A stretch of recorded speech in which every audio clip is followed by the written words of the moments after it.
Ezra Bridger is in Rogue One. What? I bet you never saw that one coming. I know someone that didn't. Top left of your screen. That's Joshua Lucas from the Denim Nerds. And Oh my goodness, I he's, can't believe it. yeah, and Andrew Fantasia is beside him, looking as shocked as ever, probably from his recent defeat last week on the Bono Conference when you crushed him with your Ryan Johnson versus J.J. Abrams dual direct episode 9. All right. Yeah, look, I can't. What do you want me to say? It was a softball. I love Andrew. I think Andrew's a great guy, but like you put Ali versus somebody that's working with those big goofy gloves. You've seen those big goofy gloves at the circus. That's like what that was like, and like it's just look, it's gonna be Ryan. So that's Well, what. he's got an actual Well, lightsaber. now, a week from now, they're going to announce that Mick G is the director, and you'll all be eating your words. Don't worry. By the time this video gets on YouTube, they will have announced it. If our luck is any indication, Yep. it's probably announced right now. We just started a new segment on the show. We're doing it this week, starting it where we're going to actually Google Star Wars halfway through the show, just to see if anything pops up. Make sure. At Yeah, all. please. That's a really good idea. We have to Yep. do this. All right, but like I said off the top, Ezra Bridger in Rogue One, season 4, the final season of Rebels, is coming October 16th. It is coming. Watch us. We are working on having a very live. We're going to go live during the show and have a live reactions while we watch it on Disney XD. Andrew is upping his cable subscription to get Disney XD and all the adult channels he can. He's already got those. Look at him. Hey, can I just say something? I just got an update from Google here. Disney is pulling Star Wars and Marvel films from Netflix. Is that literally just popped? Yeah, they literally just popped up on my phone. So if you haven't heard the news, they are going to be using those films to start their own streaming site. Their streaming service is going to have those exclusively on their site. That was announced earlier. Yeah. So. Wow. But that's not for another 2 years, I believe. 2019, I think. Yeah. So. Yeah, they have a distribution deal in place. It'll play out, but still, there was some. Until I saw that report, I thought that maybe they would leave those alone and they were focused more on their other brands. You know what I mean, like Aladdin and all that. But. Ooh, Aladdin with Will Smith and a white guy. Yeah, that's another whole thing. Yeah, it's weird. We'll get past all of that and right into Rogue One from director Gareth Edwards, who will be directing episode 9. If you remember, my favorite characters from that film are all part of Saw Gerrera's partisans. They are Tommy Two Tubes, Adrio Two Tubes, Y Left John, what's his name? YT FCC? Y Left John. Well, I don't know his name. I want his pop figure, though. Warwick Davis. What was his name? YT. Retif Saibe or something? Yeah, it's something. I don't know. It was the first time Warwick Davis ever held. I loved him. Loved Two Tubes. And I loved Ezra Bridger, who I did not realize was in it, the Black Scout Trooper. Partisan group. Now, look. This probably isn't going to be the case. Josh, why is this the case? Or will we ever see you on this channel again? Because I might kick you off if you disagree. Okay, so I read a couple different articles talking about it. It's an interesting theory. It technically could fit, but if that's the case, I just feel like they super underutilized him. You know what I mean? Like, if that's Ezra Bridger, Ezra Bridger is incredibly powerful with the Force. One of the things I love about the character so much in Rebels is what a boss he is, dude. Like, the first episode of the last season where he takes control of that AT-AT, I was like, this is crazy. Like, this dude is, on Force steroids. And so, I just can't see a thing where he's hanging out with Saw and not utilizing that ability. Now, I haven't watched Rogue One recently, but what does this masked character even do? Does he do anything? He's in basically a shot and he turns his head like this, which is why I don't obviously. I honestly just watched the trailer and I was like, Brock, what if it's that? But the thing is, if that were to be Ezra, that is a clever way to throw Ezra into a movie, and then you could still go and tell a story about him because there's so little consequence of his character in Rogue One. You don't need to know anything about him. He's just a cool looking guy. So you can walk in and out. Andrew, you hate this idea. Talk to me. I don't know. I mean, here's the thing. We got a bunch of pictures and Lucasfilm people afterwards telling us that, hey, see that old man in Return of the Jedi? That's Captain Rex. We did that for you. And that was neat, but that was, I think, more a byproduct of the premature cancellation of Clone Wars than anything else. Yeah. Now that their fate is literally in their own hands and Filoni can mold the ending of this how he sees fit, I don't think that we're going to see somebody, especially somebody as important as Ezra, suffer the same kind of, like, reduced to a cameo kind of fate. I think he's going to give that character a much better send-off because it will be on his terms this time. I mean, we're going to see Rogue One in this season. It's already been confirmed, so maybe we'll even learn who that guy is. So but let me just interject here for a second. What if this is the case for this to happen? It's a cameo in the film for sure, but they've said that Rogue One will happen at the winter break of Rebels. That will be the midway point. Will essentially be Rogue One. So what if from what we've seen in the trailer, Saw Gerrera's like, you're going the wrong way, and Ezra's kind of like, maybe we are going the wrong way. What if he joins Saw's partisans? Is in that briefly, he's in that moment, and his storyline takes off in that direction, and the other characters take off in that direction. And that part in Rogue One that we saw is just a small blip in his story. Josh? It's possible. I mean, that would be the perfect way to do it. And I guess if you push the envelope with Ezra, let's just say that is Ezra. If you push the envelope a little bit too much, then it kind of detracts away from like what Cherut is able to do, with the Force, fighting those troopers and whatnot. And look, they said there was no Jedi in the film, and there's different things like that, because at the end of the day, like, you don't necessarily need all of that militance if you have Ezra Bridger. Ezra Bridger is a powerful weapon.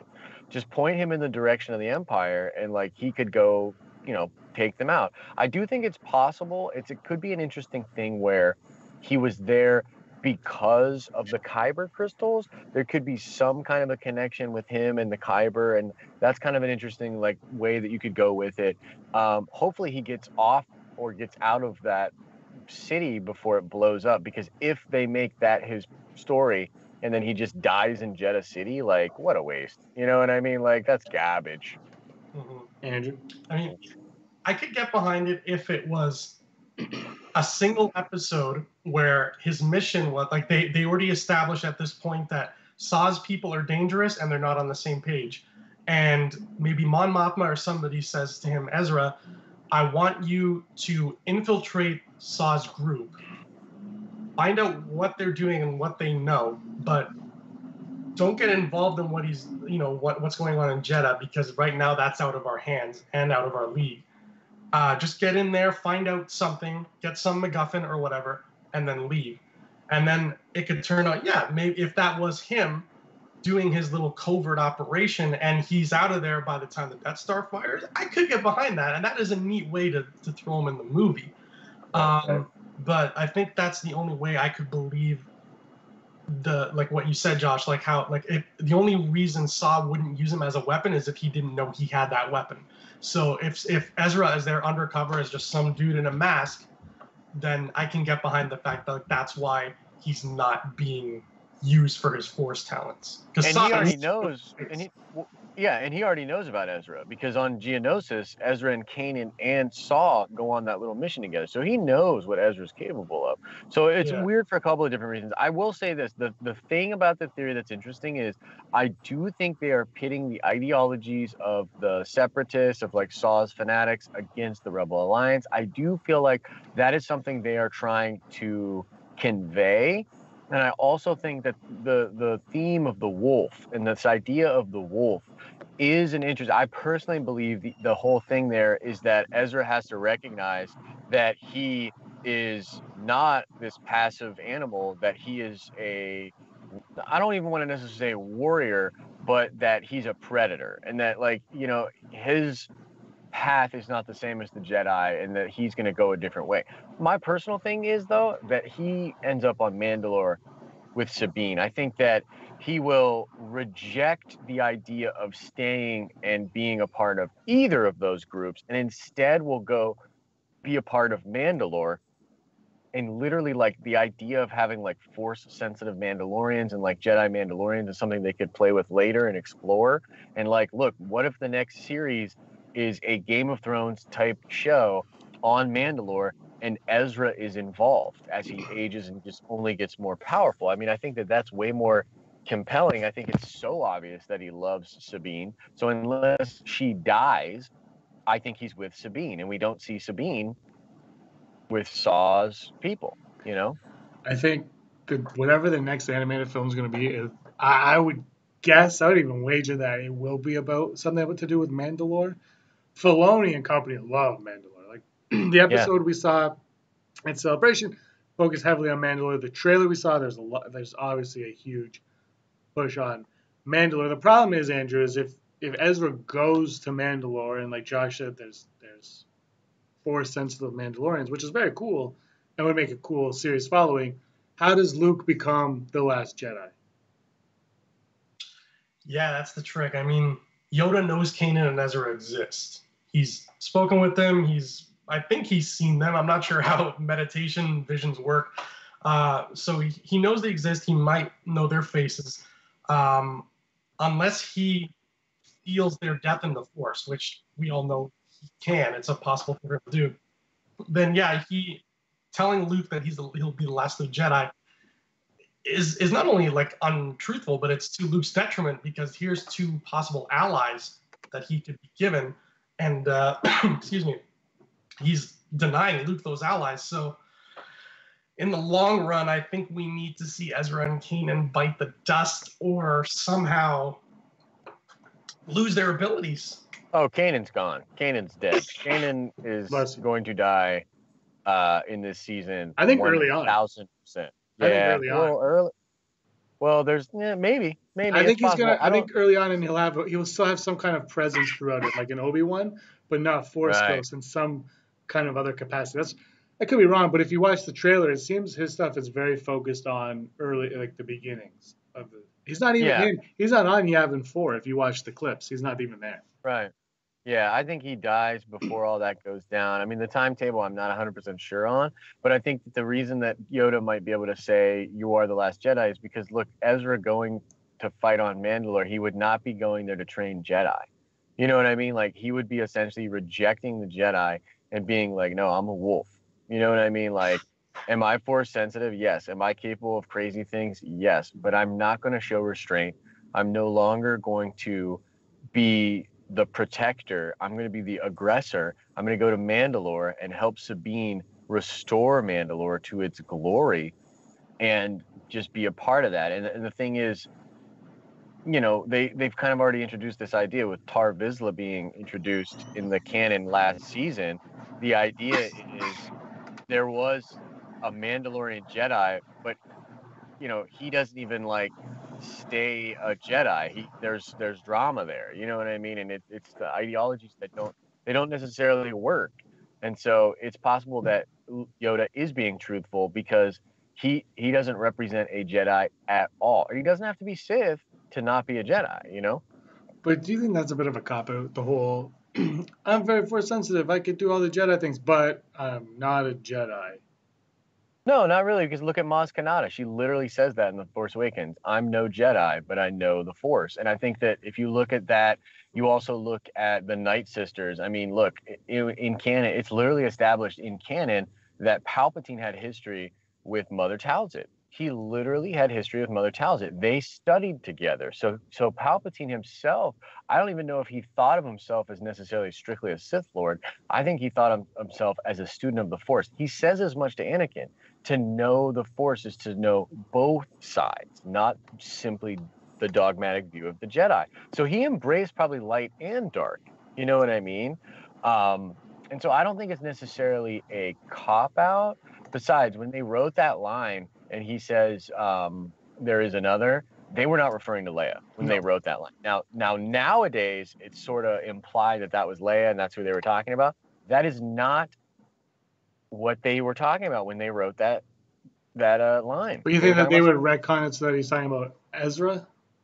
I don't think they would. Possible. It's possible. It depends. I don't think they would either, and they don't necessarily need to do that.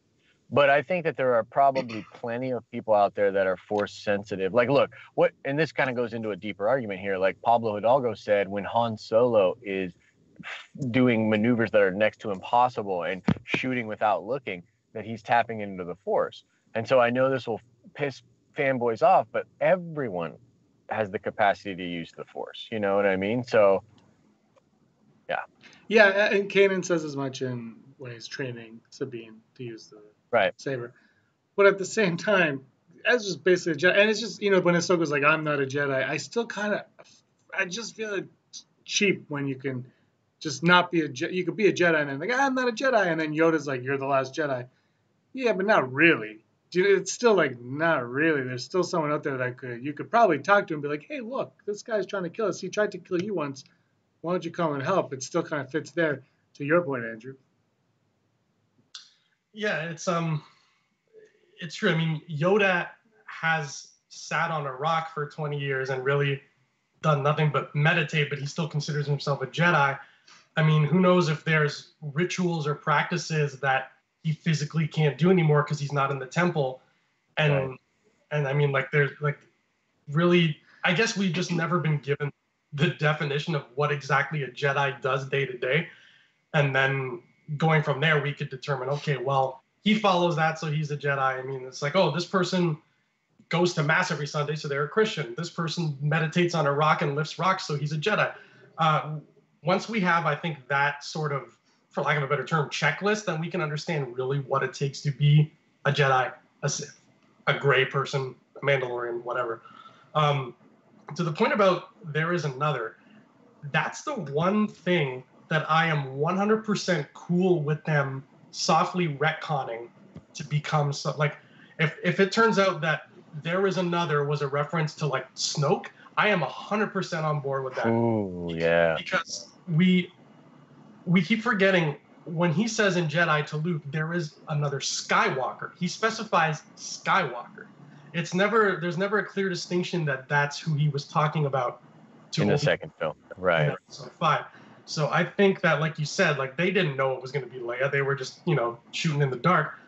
So give that line so much more credence because, in the original trilogy, they didn't really play off that. Like it didn't end up having to go to that point where it's like, okay, Luke's out, let's get the other. So make that other important now. Play off that. You have that opportunity to be like, no, that other was this friggin' fallen Will who now we have to keep our eye on because he's wrecking stuff and starting first orders. So now you can really collect all of this lore together and make it so much more cohesive.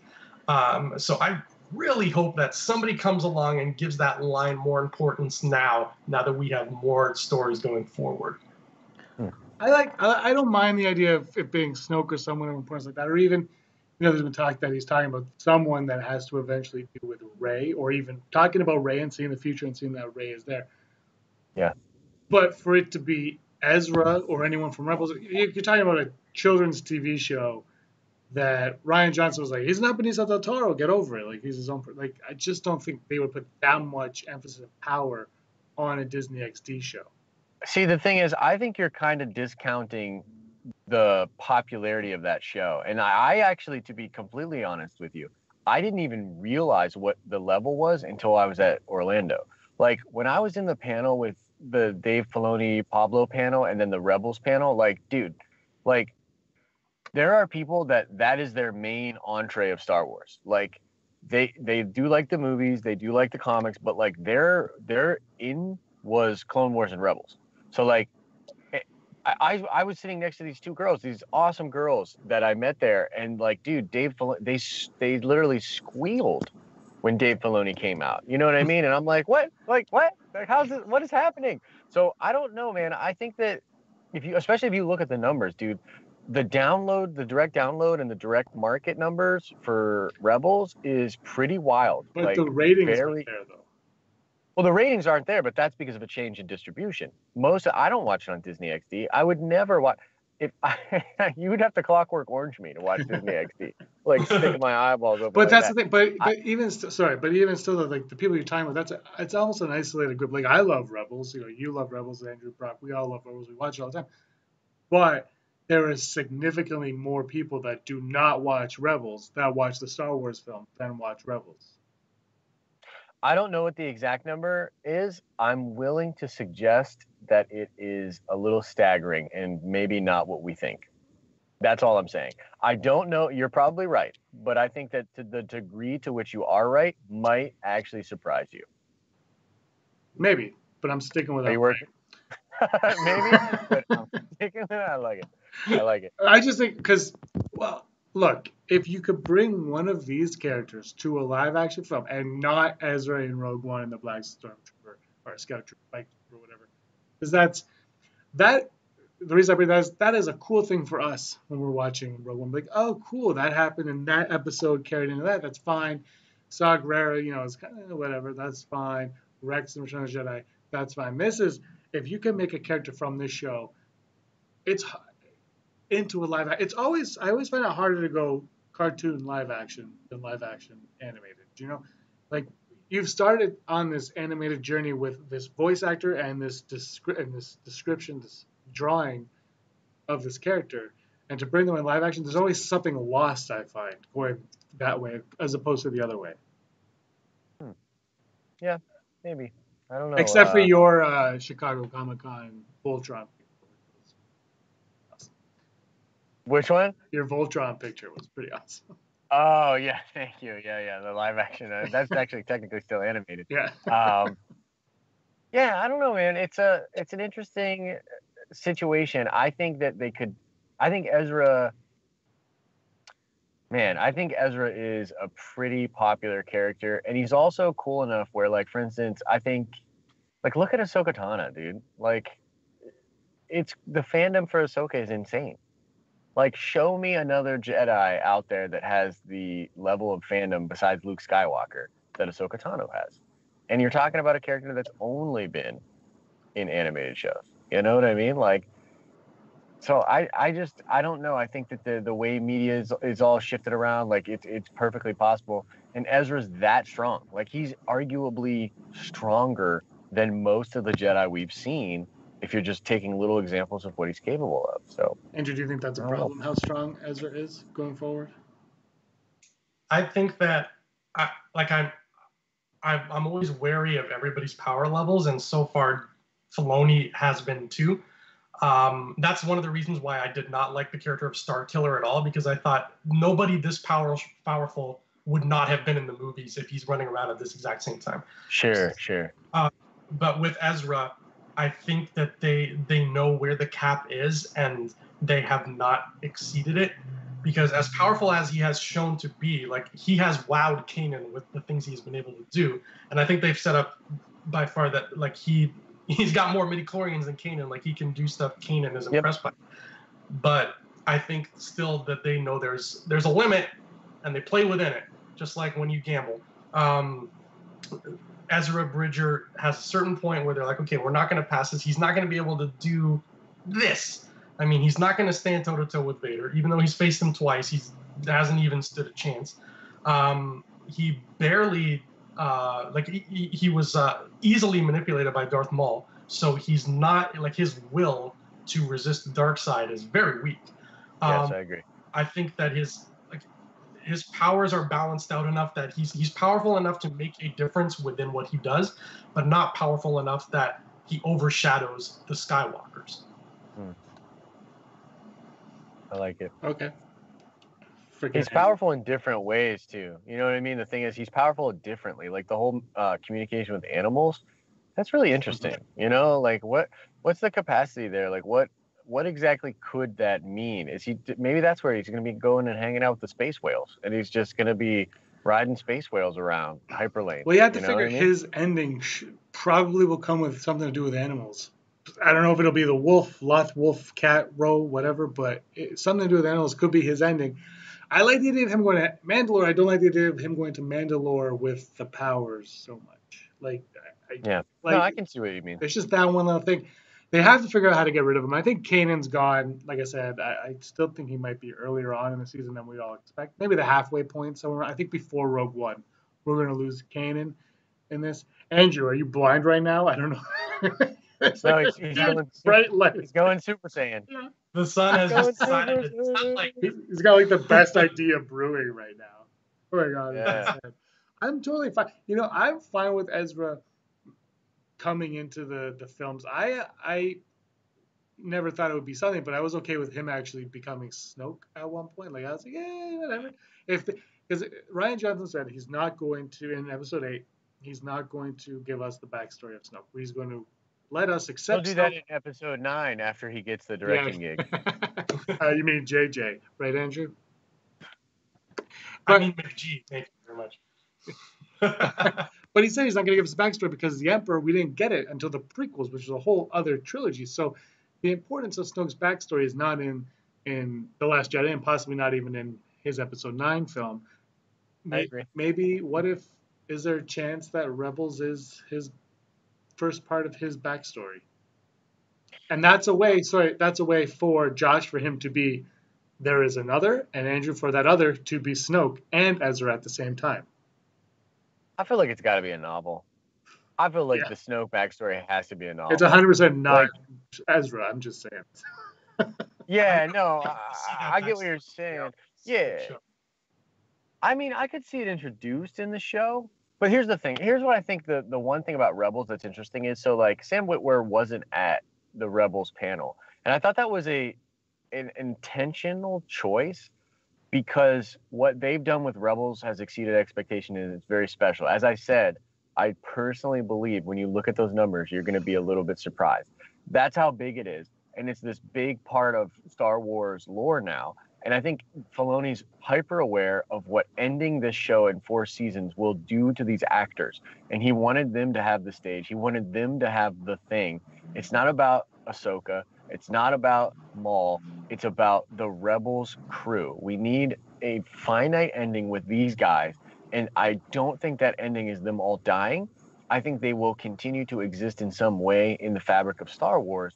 I just think that, like, it makes the most sense for Ezra to be with Sabine and for them to have a Force baby named Rey.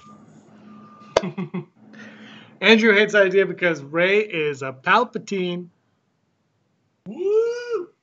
I'd love that. I would love. That's my favorite, actually. Really? For her to be a Palpatine. Oh, that'd be amazing. Like, It'd be so good. it'd be so good. But the thing is, it can't just be Rey. Palpatine has to have little Palpatines all over. Oh. Yeah, in Legends, he had like concubines everywhere. Oh yeah, he was getting it in, 100%. Do you guys think that episode 9 will end in a big battle like the Lord of the Rings ended? Like a big clash of good and evil, lightsabers everywhere. Ah! Hmm. We What do you think, deserve Andrew? it, don't we? Is it like, do we not deserve it? Like, have we not waited for something of that caliber yet? I just need one lightsaber. I need the green lightsaber from Luke Skywalker. That's all I need. Baby. Everybody, as soon as I including- see that in Last Jedi. Everybody, including Andrew Fantasia, was distraught that his Black Series and the Elite Series did not come with the green lightsaber. And Andrew said they're going to have another one now when he ignites that green lightsaber. Yep. And I wonder if we're going to see the green lightsaber in 8. I wonder. Oh my gosh! If we don't see that green lightsaber, oh man, But I that's don't the want to thing. think about it. What if he's about to light it if you finally see it at the end of the movie, and the second movie mirrors the first movie, and it's the lightsaber at the very end in his hand. Dun dun.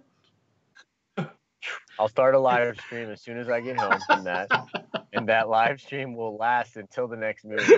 And as much as I can muster energy, it'll just me going no, just for a straight 2 years. I'm I'll gonna. wake up like a monk and just. If Ryan Johnson's watching this, do that.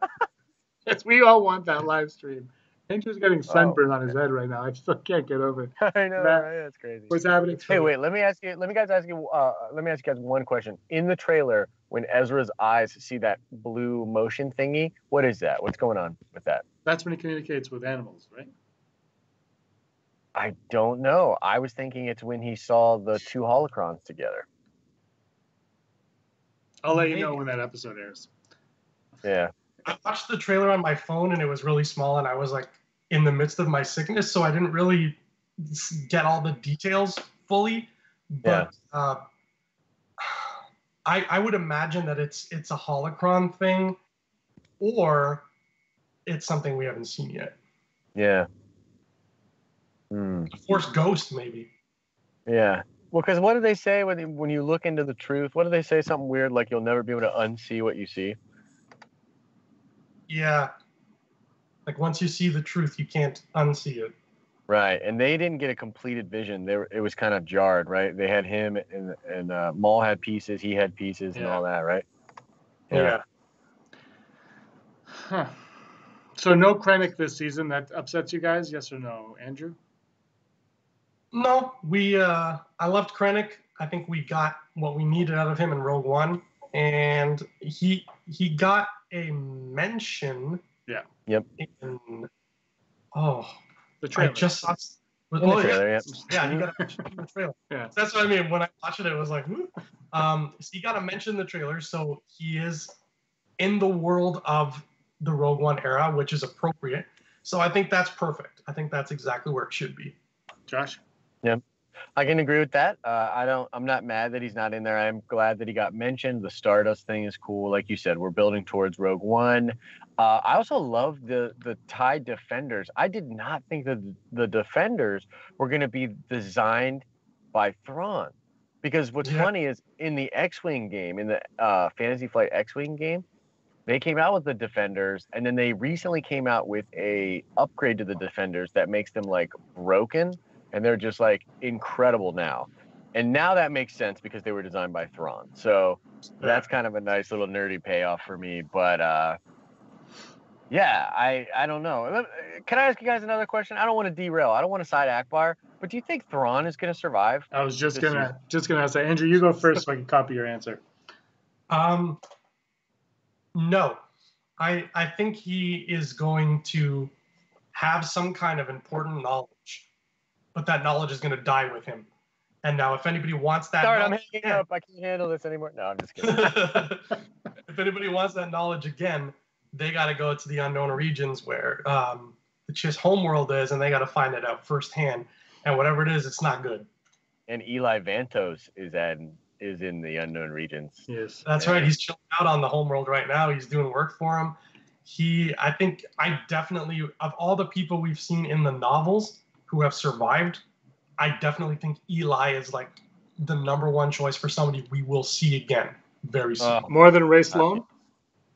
More than Ray Sloan. Because I think that we've seen Ray in so many different parts of her life, and they have been important, but it's kind of shown us the whole picture, even if it was out of order. I think just seeing her again would be just another small cameo or a mention. Like she gets a mention in Phasma, like something like that. But Eli is not only is he going to be back, but he's going to be back with a big chunk of plot dragging behind him. Hopefully. I like this idea somebody brought up on YouTube months and months and months ago that Thrawn takes off for the unknown regions, and Kanan and Ezra follow him there. And then when Yoda says that line that I've been harping on, Yoda can't even sense them because they're so far gone away that's the way to get them.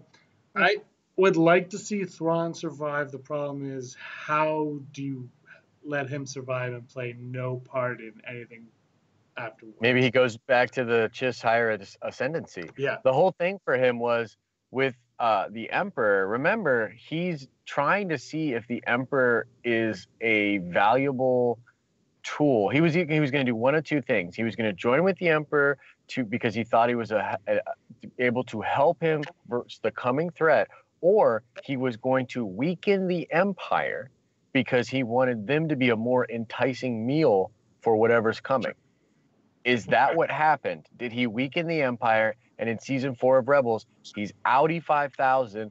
Eli picks him up. They go to the roller rink out in the unknown regions. And then Snoke comes in and is like, these guys are much weaker than the Chiss. I will crush them first. That's a good point. Yep. If Snoke or his people are that threat, then yeah, he came along and Thrawn did his work. He created bait that Snoke couldn't resist, and boom. Maybe he was doing it the whole time. One of my favorite parts is when he has that conversation with Palpatine about the Death Star. And he's like, look, A, this is a terrible idea because it's putting all your eggs in one basket. B, are you going to turn around and use this on my people? Yeah. You know what I mean? And like, I just really love that because what's crazy, what's so cool about what they did with Thrawn in canon now is that he's somehow still honorable. Like you can see the honorable nature of this character play out, and he's an Imperial, but because of what he's trying to do for his people, we can empathize with that. That's cool. Yeah. So we all want more Thrawn. Oh, absolutely. Yeah, hell yeah, we want more Thrawn. I'm gonna more Thrawn. In fact, that is gonna also be a live stream. How am I gonna have both of these live streams with me just screaming? What if Thrawn is the one that gives Luke his green saber back? Oh. I don't know. I'm more interested to see if Thrawn has another interaction with the Bendu. What if that's a thing? Will the Bendu come back this season, guys? Andrew? I don't. If I had to vote, I would say I don't want him back because he was a cool character, but his powers were so ill-defined, but yet so grand that they didn't really jive well with me. It was like, as much as I liked him and I liked what he taught Kanan and Ezra, and I liked how he stood up to Thrawn and everything, this being, like, he had the powers of a god, and he's like creating storms and stuff. Yeah, it was crazy. At the same time, he was just like, I'm not anything. I'm just here. I'm just me. So it's like, why do you even exist then? Like, what's the point of having you in the story, like from a storyteller standpoint? So if we don't see any more of the Bendu, I'll be okay with that. Josh? I don't think we're going to get the Bendu, although I can see, I don't know, I could see it being a thing simply because you need to resolve what's going on with the Force, with Kanan, and with Ezra. So if he is a instrument used to do that, then yes. But I do agree with Andrew, like him floating in the sky, able to summon storms, but then also being able to be shot out of the sky was like a little weird. You know what I mean? It's like, what are we exactly dealing with here? Yeah. So I loved the Bendu the entire season until that last few moments, and I was like, yeah. And that's one thing that does worry me, and that's worries me with every TV shows, and that's why I don't watch TV. Is I feel like you have these cool setups, and the payoff, the delivery, it's like what happened? You lost your way, or you're so grand in your thoughts that you never thought of the consequences to what you just created, and so they're like, well, we have to get rid of it somehow. Shoot him out of the sky, disappear. Like that was my one issue with the Bendu. Loved his voice, loved his look, loved everything that he brought to Star Wars. He was what Kanan and Ezra needed, Andrew, to your point of what's the point from storytelling. He was just someone that they needed for those moments throughout the season. It almost would have been better if he just would have stayed out of everything at the very end and didn't have anything and just kind of accepted. He's like, you guys do what you have to do. I'm staying out of this. And then they would have had have to have 3-part episode to figure out how to get the rebels out of Thrawn's forces. But like that. Damn that Constantine! What an idiot! Just ruining that for Thrawn. You know what I mean? Maybe whatever. All right, guys. Season 4 of Rebels comes August 16th. We're going to do a live video when it airs. Hopefully you will all watch it because Josh thinks all of you watch it. I'm hoping you do though.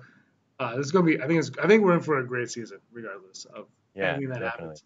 What do you guys think is going to happen? Comment on the comments below. Let us know. Let us know why Ezra is not in Rogue One. I don't think he is, but Andrew, tell me you wouldn't want that Black Series figure of Ezra in the black scope. Oh, totally. Exactly. Well, first of all, I just want like a normal Ezra Black Series. Do you have Maz yet? No, is that here yet? Bro. Remember, we are in the land of 4 years later we get toys. Although I will say, I think I mentioned this to Josh, I mentioned it on the podcast the other day, the Hasbro booth at Fan Expo in Toronto was spot on. I heard, that's what you said. I was impressed with what they had in stock compared to Star Wars Celebration Hasbro, which had displays of crap that you couldn't get anywhere Yeah. anyway. That was the empty box thing going on, yeah. I walked in like, oh look, Monopoly. Great. Thanks, Hasbro, for. And no, and I can't buy it either. Thank you even more for that. Cool. See you later. Can I get my Ray piece now?